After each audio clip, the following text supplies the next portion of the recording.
विचार को होगा? पहले तो मैं धन्यवाद करूंगा माननीय प्रधानमंत्री जी का, जिन्होंने संविधान निर्माता बाबा साहेब भीमराव अम्बेडकर जी के जन्मदिन के शुभ अवसर पर हरियाणा को एक बड़ा तोहफा देने का काम किया है। पहला एयरपोर्ट जो हिसार के अंदर बनकर के तैयार हुआ है, जहाँ से उड़ान शुरू करने का काम किया। निश्चित रूप से इससे एक डेवलपमेंट हरियाणा प्रदेश की होगी और युवाओं को नए रोजगार मिलेंगे, रोजगार के संसाधन उपलब्ध होंगे और एयर कनेक्टिविटी हमारी और अच्छी हो गई है। पहले हमारा हर जिला हाईवे से जुड़ा हुआ है और अब एयर कनेक्टिविटी और होने से नए उद्योग आएंगे। जिस तरीके से मैं धन्यवाद करूंगा माननीय मुख्यमंत्री महोदय का, जिन्होंने कल इस बात की घोषणा की है कि 3000 एकड़ के अंदर, क्योंकि ज़मीन वहाँ हमारे पास उपलब्ध है, आईएमसी वहाँ बनाई जाएगी, नई इंडस्ट्रीज आएगी, युवाओं को रोज़गार मिलेगा और हरियाणा जो है विकास के कदम पर और जो है तेज़ी से चलेगा।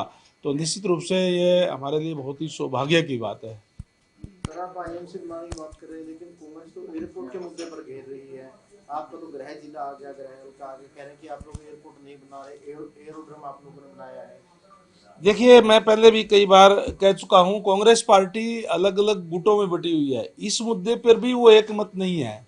जहां कांग्रेस के जो सांसद है, स्थानीय विधायक, स्थानीय एमपी है वहां से माननीय जयप्रकाश जी, वो बार बार कहते हैं कि ये तो एरोड्रम बना दिया, ये तो जो है आपने इंटरनेशनल नहीं बनाया, इस टाइप की बात करते हैं। कभी वो कहते हैं कि जब अगर उड़ान अगर यहाँ से शुरू हो गई तो मैं इस्तीफा दे दूंगा।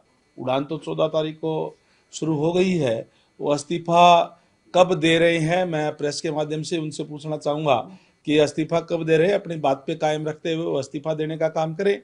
और जहाँ तक आपने बात कही जो कांग्रेस के लोगों की, दूसरी तरफ रणदीप सुरजेवाला जी है, उनके अलग ही बयान आ रहे हैं कि 180 करोड़ रुपए दीवार के ऊपर खर्च करने का काम किया है। 1000 एकड़ के जो अभी बना है रनवे वगैरह, उसमें चार दीवारी बनाई गई है जिसपे 20 करोड़ रुपए खर्चा हुआ। तथ्यहीन बात वो कर रहे हैं कि 180 करोड़ रुपए खर्च हो गए। बिल्कुल डिजाइन के हिसाब से बहुत बढ़िया दीवार बनी है, बहुत अच्छा रनवे पीडब्ल्यूडी विभाग ने बना करके एयरपोर्ट अथॉरिटी को हैंडओवर करने का काम किया है। और तरह तरह की बात वो करें, जहां उनको इस बात के लिए धन्यवाद करना चाहिए। और जयप्रकाश जी को तो सबसे पहले बुका लेकर के एयरपोर्ट पे खड़ा होना चाहिए था। माननीय प्रधानमंत्री जी स्वयं आकर के, उनकी कंस्टिट्यूंसी पड़ती है, उनको तो इस बात की खुशी होनी चाहिए थी। लेकिन उनको खुशी की बजाय उनको इस बात की परेशानी है कि हमने तो डेवलपमेंट के कार्य कुछ किए नहीं। अब भारतीय जनता पार्टी की सरकार के अंदर डेवलपमेंट के कार्य हो रहे हैं। एक और ट्वीट मैंने देखा दीपेंद्र हुड्डा जी का, उन्होंने कहा है ये तो हमारी स्कीम थी। एक तरफ तो कह रहे हैं कि पैसे हम आपने भारतीय जनता पार्टी की सरकार ने खर्च किए हैं, एक तरफ कह रहे हैं ये तो हमने ही बनाया है, और दूसरी तरफ कहते हैं ये तो जो है ना ठीक बनाई। ये तो इस टाइप की अलग अलग नेताओं के अलग अलग बयान है, उनके अंदर ही आपस में विरोधाभास उनका है। तो ये तो केवल और केवल मैं समझता हूँ कि फ्रस्ट्रेशन है कांग्रेस के नेताओं की, किस तरीके के बयान देने का काम आज वो कर रहे हैं। और वहीं माननीय प्रधानमंत्री जी ने 14 तारीख को ही 800 मेगावाट का जो थर्मल पावर प्लांट है उसका भी शिलान्यास करने का काम किया है। ये हमारे लिए बहुत ही सौभाग्य की बात है कि एक ही दिन में दो जगह माननीय प्रधानमंत्री जी ने आकर के ये उनको हरियाणा से जो लगाव उनका है ये दिखाता है। और निश्चित रूप से 2047 का जो विजन है माननीय प्रधानमंत्री जी का कि विकसित भारत, उसमें विकसित हरियाणा की तरफ ये जो बढ़ते हुए कदम है। मंत्री जी, जयप्रकाश जी ये भी कहते हैं कि हिसार एयरपोर्ट को डिग्रेड किया गया है, इंटरनेशनल एयरपोर्ट के नाम पर ठगी की गई, किसानों के साथ उनसे एक्वायर करके जमीनें जो है वो ली गई और अब इसको एयरोड्रोम जो है वो बना दिया गया। किसानों के साथ जो है वो ठगी हुई, इस वजह से मैं कह रहा कि 7000 एकड़ जमीन ये बिल्कुल फिर वो गलत बयान कर रहे हैं। किसी भी किसान की जमीन वहां पे एक्वायर नहीं की गई। वहां जो जमीनें जो थी वो जीएलएफ की सरकारी जमीन थी। सरकारी जमीन भी वहां पर हमारे पास 7200 एकड़, 7200 एकड़ जमीन वहाँ उपलब्ध है। इस एयरपोर्ट के लिए कितनी बड़ा ये हम बना देंगे चलेगा। और जहाँ तक कहा इंटरनेशनल की बात, एक कोई मकान बनना है तो चौथी मंजिल पहले ही बन जाएगी क्या? पहले तो एक मंजिल बन करके तैयार होगी, फिर उसके ऊपर और मंजिलें बनेगी। निश्चित रूप से अभी ये एयरपोर्ट बना है, अयोध्या की फ्लाइट 14 तारीख को हमारे वहाँ से हिसार से उड़ी और राम जी के चरणों के अंदर जो है वहाँ से हाजिरी लगा करके आए हैं, पूजा करके आए हैं। हमारे लिए बड़ी सौभाग्य की बात है। और आपको बता दूं कि दूसरी फ्लाइट जो शुक्रवार को जाने वो भी ऑलरेडी जो है वो बुक हो चुकी है, पूरी की पूरी फ्लाइट।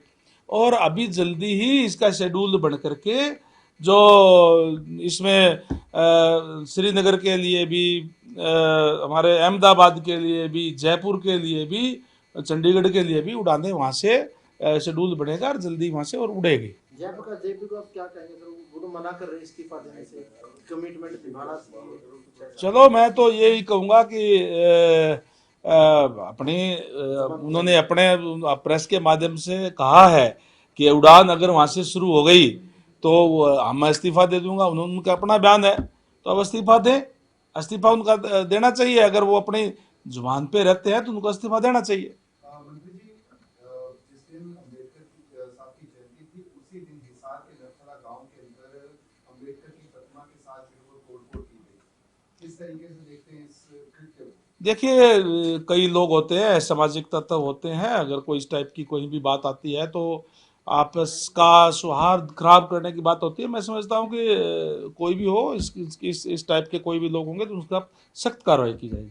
लगातार मुख्यमंत्री साहब का बयान आ रहा है कि 30 जून तक जो है सड़कों की हालत ठीक करी जाए। क्या लगता है कि वाकई में हरियाणा की सड़कों की ऐसी हालत?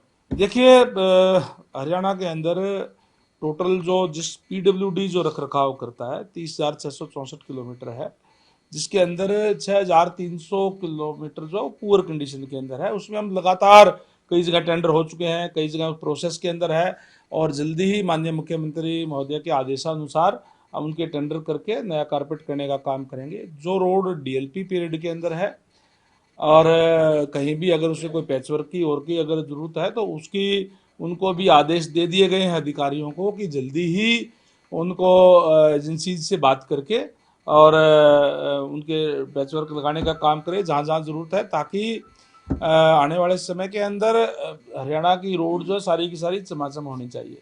मंत्री जी, आज कांग्रेस जो है वो जगह जगह पर प्रोटेस्ट कर रही है राहुल गांधी, सोनिया गांधी के ऊपर चार्जशीट होने के खिलाफ। किस तरीके से देखते हैं? क्योंकि उनका सीधे तौर पे कहना है कि रंजिश आपसी रंजिश के कारण जो है वो स्थिति जो है वो आप नाश्ता कर रही है। एक तरफ तो कांग्रेस ये कहती है कि हमें कहीं से भी जांच करवा ले, हमें कोई दिक्कत परेशानी नहीं है। जब एजेंसी जांच करती है, जांच के अंदर उनका अगर दोषी पाए जाते हैं और उनके खिलाफ एफआईआर दर्ज होती है तो इस तरीके के प्रदर्शन करने का काम करती है।